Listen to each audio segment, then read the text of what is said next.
শুভ সকাল সবাইকে ডাক্তার সবুজ ভেট অ্যান্ড পেট কেয়ারে স্বাগতম।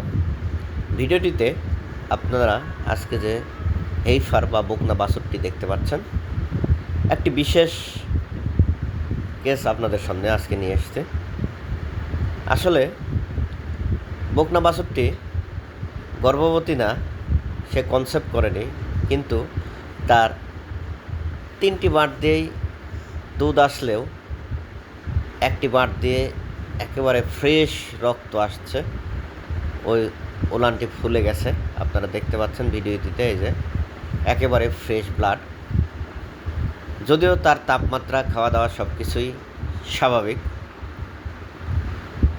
আসলে এইটি মূলত হরমোনাল ইমব্যালেন্সের কারণেই হয়েছে।